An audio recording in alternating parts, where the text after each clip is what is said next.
Hello, Mzadito Gossip Girl. Makhumalo shared in an interview on Ukhozi FM that she met Musam Seleku while she was still a young girl at church. At the time when she saw him, it was more like a father figure. So over the years, Musam Seleku showed interest in her. And although it was unexpected, she eventually accepted being part of the polygamous marriage. She also explained that it wasn't easy at first because her parents were very skeptical of this polygamous situation. And two, she was the youngest wife, but she grew into the role and found her voice within the family. So this video resurfaced online because you know of the latest episode of the things that Musam Seleku was saying on the Last Supper, So that is why this video surfaced online, because we couldn't believe it. We are here fighting for Makhumalo, but she's here out saying, hey, Musa this, I love him. What? Anyway, Mzazi, till I see you again, please do not forget to like, subscribe to my channel, hit the notification bell. Bye-bye.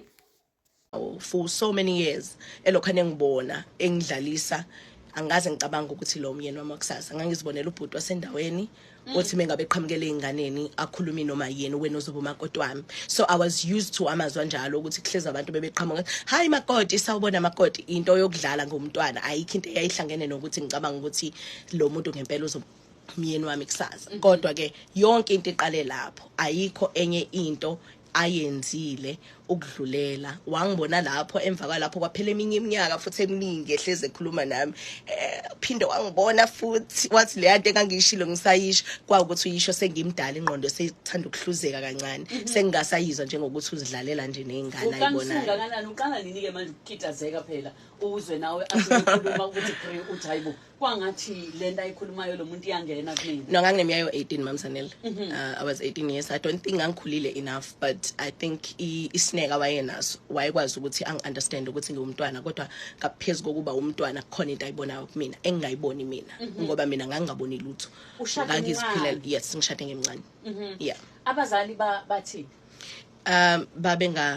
babengajabulile, babengahamsani nami esinqumweni sami. Kodwa one thing ngabazali bami engayithanda ukuthi ba-understand ukuthi at the end of the day umuntu echoose impilo afuna ukuyiphila kufanele ukungcono umsupport. Uzothi masebuya esishayekile mhlambe makwenzeke eshayeka uphinde ube khona futhi njengomzali wakhe. So ngiyakhumbula ubaba noma bethi unesiqiniseko yini salento oyenzayo. Ngitshele yini eyayibenza babe nokukhathazeka ukuthi uyashada umncane noma uyashada uyongena isithenjini? Ikona kokubili mamzanele, ngimncane, okwesibili ngiyoshadela isithenjini. Ubaba wami uma wami uzalelwe esithenjini, so umkhulu uzalwa endlini encane, umkhulu ozala uma wami uzalwa endlini encane, kukhona kandlu enkulu. So uma uzalwa esithenjini esasingekho right, kwangazange kuze kube yinto ekahle, nanamhlanje mabesechaza izinto ezazenzeka bayakhala bachiphisa izinyembezi. So uma wengeka vele ethimezwa igama elithi isithembu bese kufanele abe ajabule, especially because ngiyingane abe kade engakayicabangeli lutho for that matter.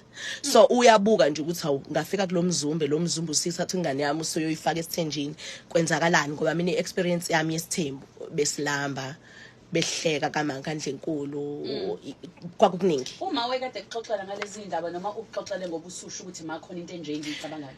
I think ngoba ngangemncane nganganaki, kodwa babesixoxela ukuthi kandle enkulu babezela ingane zabaziningi.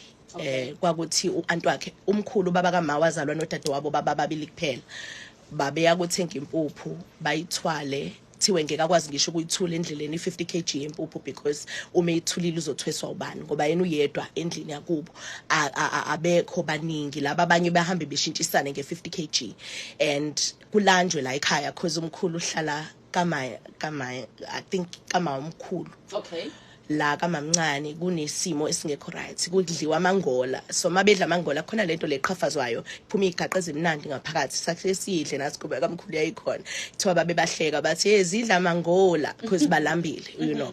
So uma waye understand into yesithembu understanda ngokuthi iyinto engalungile akubi right. So for ingane yakho ukuthi ithi yahamba yoshadela kuleyo nto ayikho into ongayicabanga enhle, uzocabanga lo uyazi yokuphela. Isibindi wena sokuthi uthathe lesi sinqumo sokuthi ngiyangena la umncane kangaka wasithatha?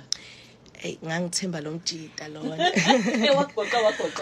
One thing ngomthombeni mamzanele if ngingakusho nje ngibe neqiniso wafika kumina wangitshela ukuthi nginamakhosikazi enamakhosikazi ami ngiyawathanda so akabaqambanga amanga Uphakamise kancane izwi bathi abalaleli babuzwa kancane.